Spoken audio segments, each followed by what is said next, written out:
Après avoir analysé des centaines de comptes publicitaires Facebook, on a repéré 3 erreurs communes que beaucoup font lorsque vous faites vos tests de créative. Et je vais te partager quelles sont ces 3 erreurs dans cette vidéo et surtout comment tu vas pouvoir les éviter en te projetant dans un coaching avec moi directement en live. La toute première erreur, et c'est peut-être ce que tu fais lorsqu'on diagnostique nous aujourd'hui les comptes, c'est que on voit que il y a souvent dans les comptes publicitaires, on voit plusieurs campagnes. D'accord? Donc on voit une infinité de campagnes. Ça, c'est de 1. On voit une infinité d'ensembles publicitaires.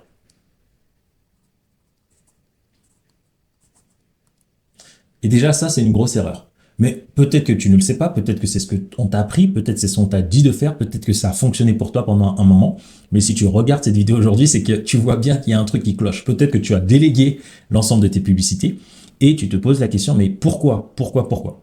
Parce qu'en fait, lorsque tu fais beaucoup de campagnes et tu as beaucoup d'ensembles publicitaires, même si tu as des gagnants, imaginons tu as 5 gagnants sur toute petite parenthèse qui me tient à cœur, regarde à l'écran, s'il te plaît. 8 personnes sur 10 qui regardent mes vidéos ne sont toujours pas abonnés. Alors chaque semaine, je sors plusieurs vidéos dans un seul but. Parce que ma mission, c'est d'aider un maximum d'entrepreneurs à développer leur activité sans sacrifier leur famille, leurs relations ainsi que leur santé. Donc si tu souhaites me soutenir et nous voir grandir ensemble, prends juste une seconde, abonne-toi, active la cloche de notification et je te laisse regarder ta vidéo. Une centaine. En fait, la répartition, c'est un algorithme. En fait, la répartition de ton budget n'est pas faite de façon à ce que tu puisses toi savoir, ok, j'ai effectivement testé mes meilleures publicités par rapport aux autres. Pourquoi? Parce que tu leur as mis dans des environnements différents. Exemple, si tu as plusieurs campagnes, dans la campagne 1, par exemple, tu as mis un certain paramétrage et puis tu as une publicité. Dans la campagne 2, tu as mis un certain paramétrage différent de la première et tu as mis une publicité. Et dans les ensembles, c'est aussi différent. Ça veut dire que tu veux tester plusieurs publicités, mais avec des références différentes. Donc, en fait, même dans les données statistiques de data analyse, ça n'a aucun sens. Tu compares ce qui est incomparable. C'est comme si tu prenais un élève qui sort d'école de commerce avec un élève qui a fait un bac+1. Les paramétrages de départ ne sont pas les mêmes. Donc, comment tu vas les comparer? Il faut faire une comparaison où le cadre de départ soit identique pour chacune de tes publicités, de tes créatives. Lorsque tu as un cadre de départ similaire à chacune de tes créatives, là, tu peux vraiment comparer. Est-ce que les 5 qui ont gagné, elles sont vraiment meilleures que les 100? Parce que le cadre général est le même pour chacun d'eux plutôt. Donc ça, c'est la première erreur. Ensuite, la deuxième erreur, c'est de dire trop tôt j'ai des winners. C'est ce qu'on entend souvent, c'est Aaron, j'ai des winners.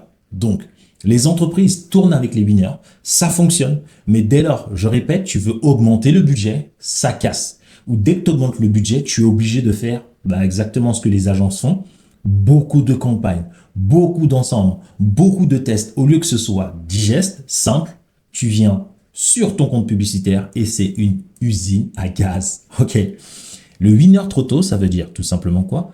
Quelle est la période sur laquelle tu as défini? Est-ce que le test il est valide ou il est invalide?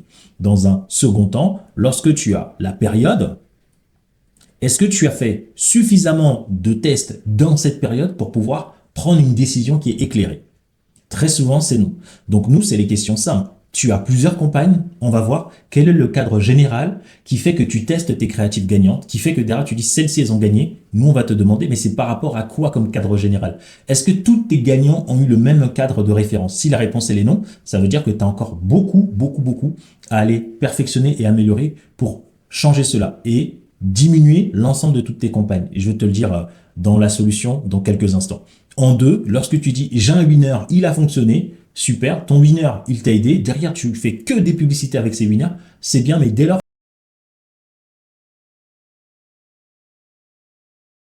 que tu augmentes ton budget, tu vois que ça casse ou tu as des temps creux et tu te dis, mais je comprends pas comment être constant sur toute l'année. Ça va dépendre de, tu as ton winner, au bout de combien de temps, d'accord? Et quel est ici le nombre de tests que tu as fait minimum pour valider que effectivement c'est le winner par rapport à d'autres tests qui ont été en concurrence avec elle. D'accord? Ensuite, le troisième ou la troisième problématique, hop, je descends un tout petit peu.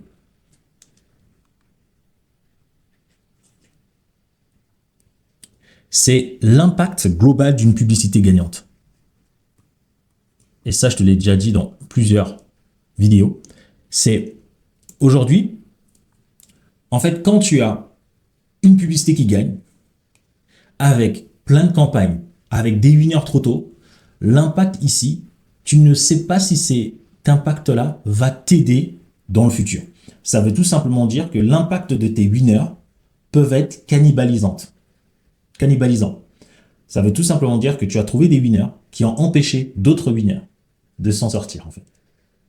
Et ça fait que l'algorithme, tu l'as empêché de faire un travail pour toi pour te permettre d'avoir de meilleurs résultats. Et donc, quelle est la solution? D'accord? Qu'est-ce que Aaron, tu me recommandes? Donc moi, ce que je te recommande, c'est toujours les choses les plus simples. Peu importe combien tu dépenses aujourd'hui au niveau de tes publicités, plus c'est simple, mieux c'est, et je te le garantis. Donc, ce que moi, j'aime bien recommander, c'est au lieu de faire plusieurs campagnes et plusieurs ensembles de pubs, commence toujours avec une campagne, un ensemble de pubs et plusieurs publicités. Pourquoi? Parce qu'on répond à la question principale qui est, on veut avoir un cadre de référence principal pour pouvoir tester toutes nos publicités avec le même cadre de référence. Maintenant, la question que tu vas me demander, oui, mais du coup, est-ce que ça résout la deuxième problématique? Effectivement, lorsque tu as une campagne, un ensemble, tes publicités, d'accord, même les gagnantes, elles sont en train de tourner, qu'est-ce que l'algorithme va faire? Et c'est ça l'intelligence d'Andromeda de Facebook. L'algorithme va toujours dépenser du budget dans les publicités qui ont le plus de chances de fonctionner. Au lieu de forcer l'algorithme à faire des choses, laisse l'algorithme faire son boulot et toi, travaille avec elle. Ce qui va se passer, c'est que potentiellement, toi, tu as trouvé que certains winners étaient gagnants. En lançant, par exemple, ici, allez, on va dire à 10 pubs. Moi, je recommande 5. D'accord? 1 à 5 publicités. Tu vas voir que déjà, avec 5 pubs qui tournent, imaginons que tu as une gagnante. Le cadre de référence est le même. La gagnante, elle gagne avec 1, le même cadre de référence, 2, sur la même période de temps. Jusqu'à là, ça va. Ensuite, quand tu as une gagnante, beaucoup de gens disent il faut dupliquer la pub, scaler, etc. Moi, c'est pas ce que je recommande. Il y a des stratégies pour faire ça. Okay, je ne dis pas qu'il ne faut pas le faire. Je dis que par simplification, voici exactement ce qui va t'aider à avoir beaucoup plus de résultats. En fait, ce que tu fais, c'est que si tu as une gagnante et que tu as 4 qui n'ont pas été gagnantes, ce que tu fais, c'est que tu les mets toujours en concurrence entre elles. Tu peux augmenter ton budget.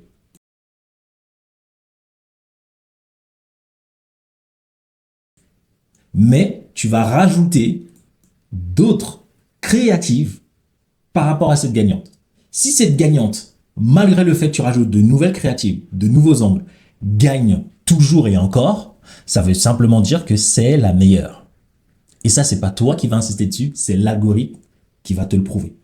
Maintenant, si par hasard tu mets une 5e créa, cette fois-ci qui vient dépasser celle qui gagnait, tu viens naturellement de trouver une créa qui va passer devant celle que tu as déjà mis en place. Et là, tu laisses l'algorithme faire son boulot.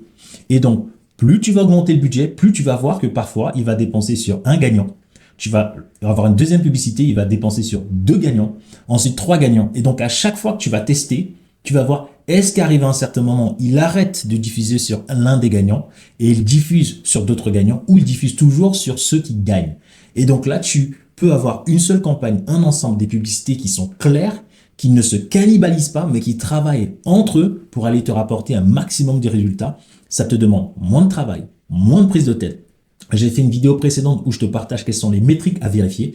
Et ça te rend ton job beaucoup plus simple. Si tu es seul à gérer tes campagnes, ben là, tu es serein. Si tu as délégué cela à une agence, ben fais-leur former par des gens comme moi ou par d'autres personnes pour pouvoir intégrer cette nouvelle méthode dans ton entreprise. OK. Et derrière, comme d'habitude, on teste, on itère. OK. Et ce qui fait que les créatifs fonctionnent, je te le répète beaucoup dans énormément de vidéos, il faut que tes publicités, même si elles ont des objectifs commerciaux, puissent répondre à ce que veulent tes futurs clients sur les réseaux sociaux. Ça doit les pousser à liker, commenter, enregistrer. Plus tes publicités ont une tendance à faire en sorte que ta cible qui est sur cette plateforme l'aime, partage, like et commente, plus Facebook, l'algorithme te mettra naturellement en avant. Ok, donc voici les 3 raisons pour lesquelles tu foires et voici la solution que je viens de te partager. Dis-moi si tu as des questions, que ce soit en commentaire ou ailleurs. Sinon, je te laisse du coup avec les 2 prochaines vidéos ici. Je ne sais pas laquelle tu vas choisir, mais je suis persuadé que l'une d'elles va t'apporter encore plus de valeur que celle-ci. Je te dis à très vite dans la prochaine vidéo.